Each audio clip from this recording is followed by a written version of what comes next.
এই বিবেক আমার কাছে আমানত। বিবেক আমার কাছে কি বলেন? আমানত। এই বিবেক যদি আমি না খাটাই, আমি যদি শুধুমাত্র গোলামিতেই ব্যস্ত থাকি যে আমার দল এটা বলছে মানে এটা সঠিক, আমি আমার বিবেককে প্রশ্ন করলাম না, এটাকে দল পূজা বলে। বলেন এটাকে কি বলে? আমার বিবেককে খরচ করতে হবে। আল্লাহ তাআলা আমাকে আকল দিয়েছেন। সাহাবায়ে কেরামের একটা জামাত যুদ্ধে গিয়েছে, আপনারা এই ঘটনা অনেক সময় শুনেছেন।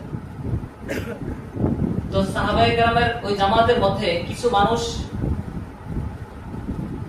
দলনেতা যিনি ছিলেন তার সাথে একটা খারাপ আচরণ করেছে।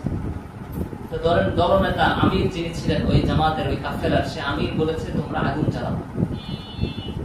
আগুন জ্বালানোর পরে দলনেতা বলছে তোমরা তো জানো যে নবীজি আমিরকে আনুগত্য করার কথা বলছেন, যে আমির যেটা বলবে তোমরা যেন সেটাই মানো। আমি আমির হিসাবে তোমাদেরকে আদেশ করছি তোমরা আগুনে ঝাঁপ দাও। কথা কি বুঝতে পারতেছেন? এখন ওই দলের মধ্যে দুইটা ভাগ হয়ে গেছে। একদল বলছে যে না, তোমার কথায় আমরা আগুনে ঝাঁপ দিব না। আরেক দল আগুনে ঝাঁপ দেওয়ার জন্য প্রস্তুত হয়ে গেছে। কথা কি বুঝতে পারছেন? পরে ওই পরিস্থিতি ওই পর্যন্তই ছিল, আর সামনে বাড়ে নেই। রাসূল সাল্লাল্লাহু আলাইহি ওয়াসাল্লামের কাছে এসে যখন জানানো হলো যে ইয়া রাসূলুল্লাহ, আমাদের আমির আমাদেরকে এমন একটা আদেশ করেছিলেন, আমাদের মধ্যে দুইটা দল হয়েছে, একদল আগুনে ঝাঁপ দেওয়ার জন্য প্রস্তুত হয়ে গেছে, আরেক দল আগুনে ঝাঁপ দেয় নাই। তারা বলেছে রাসূল নির্দেশ দিয়েছেন আমিরের আনুগত্য করতে, কিন্তু এই নির্দেশ আমরা পালন করব না।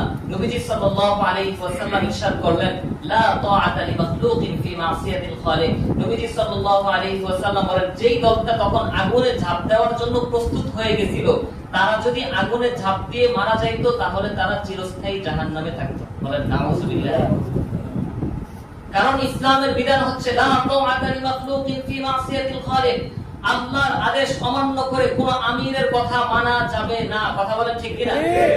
ইসলামের আদেশ অমান্য করে কোন দলের কথা মানা যাবে না।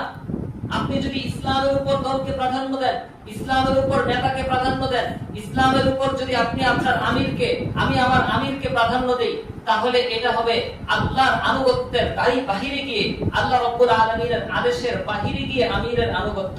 আল্লাহ রাব্বুল আলামিনের আদেশের মধ্যে যতক্ষণ আমার আমির থাকবে, যতক্ষণ আমার নেতা থাকবে, কোরআনের পথে থাকবে, ইসলামের পথে থাকবে, আল্লাহর আদেশের পক্ষে থাকবে, ততক্ষণ পর্যন্ত আমি আমার আমিরের আনুগত্য করব।